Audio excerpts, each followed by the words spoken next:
Team India ఇప్పటికే 2 T20 world cups గెలుచుకుంది. ఇప్పుడు ఇంకో ట్రోఫీకి అడుగు దూరంలో ఉంది. గత వరల్డ్ కప్స్ కంటే ఇది చాలా ప్రత్యేకమైంది. ఎందుకంటే స్వదేశంలో సొంత ప్రేక్షకుల మధ్య ట్రోఫీని అందుకోవడం కంటే గొప్పదనం ఇంకేముంటుంది. అందుకే ఎట్టి పరిస్థితుల్లో మార్చి 8న జరిగే ఫైనల్లో న్యూజిలాండ్ ను చిత్తు చేయాలనే పట్టుదలతో ఉంది టీమిండియా. ఇందుకోసం వ్యూహాలు రచిస్తోంది భారత్. అయితే T20 world cup final Ahmedabad Narendra Modi స్టేడియంలో జరుగుతుండటం టీమిండియా ఫ్యాన్స్ ను కాస్త ఆందోళనకు గురిచేస్తోంది.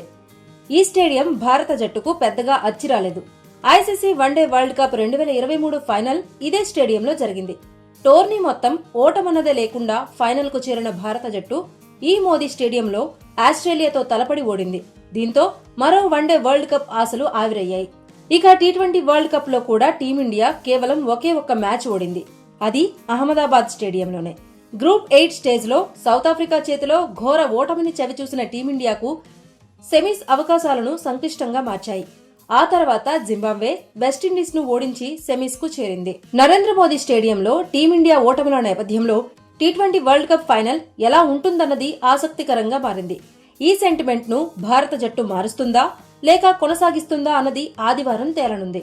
మరి ఈ మోదీ స్టేడియం పిచ్ ఎలా ఉంటుంది, ఎవరికి సహకరిస్తుంది అనేది ఇక్కడ తెలుసుకుందాం.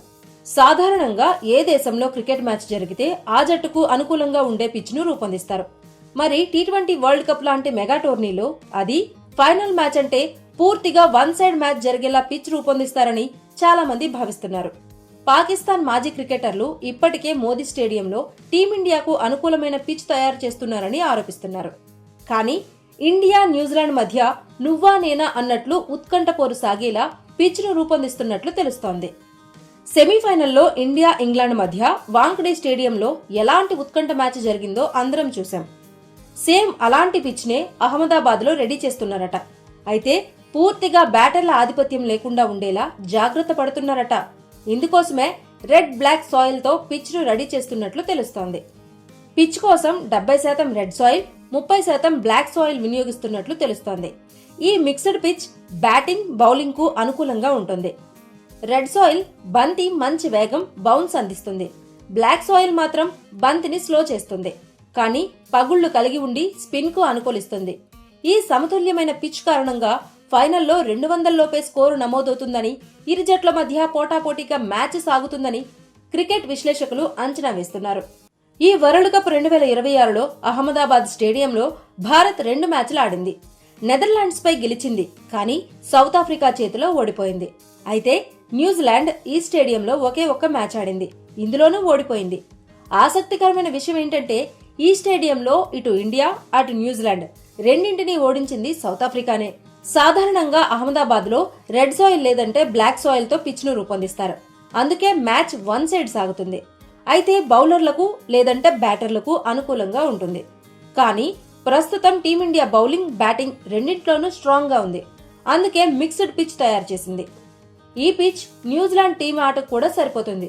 కాబట్టి అహ్మదాబాద్ లో జరిగే ఫైనల్లో ఇండియా ఇంగ్లాండ్ మధ్య జరిగిన సెమీస్ లాంటి ఉత్కంఠ పోరు ఉంటుంది. అంతేగాని న్యూజిలాండ్ సౌత్ ఆఫ్రికా మధ్య జరిగినట్లు వన్ సైడ్ మ్యాచ్ ఉండదు. నరేంద్ర మోదీ స్టేడియంలో టాస్ చాలా కీలకం. ఇప్పటి వరకు ఇక్కడ 16 టీ20 మ్యాచ్లు జరిగితే అందులో 11 సార్లు ముందు బ్యాటింగ్ చేసిన జట్లే విజయం సాధించాయి. కేవలం 5 సార్లు మాత్రమే చేజింగ్ సాధ్యమైంది. సౌత్ ఆఫ్రికాతో మ్యాచ్ లో కూడా టీమిండియా చేజింగ్ చేయలేక ఓడిపోయింది. కాబట్టి ఇండియా న్యూజిలాండ్ మధ్య జరిగే టీ20 వరల్డ్ కప్ ఫైనల్లో టాస్ గెలిచిన జట్టు బ్యాటింగ్ ఎంచుకుంటుంది. ఆ టీంకే విజయావకాశాలు ఎక్కువని ఈ స్టేడియం హిస్టరీ చెబుతోంది. అంటే అహ్మదాబాద్ లో టాస్ గెలిస్తే సగం మ్యాచ్ గెలిచినట్లే అన్నమాట. కేవలం ఏడాదిలోపే ఇండియా న్యూజిలాండ్ రెండోసారి ఐసీసీ మెగా టోర్నీ ఫైనల్లో తలపడుతున్నాయి. ఇటీవల జరిగిన ఛాంపియన్స్ ట్రోఫీ 2025 ఫైనల్లో టీమిండియా న్యూజిలాండ్ ను ఓడించింది.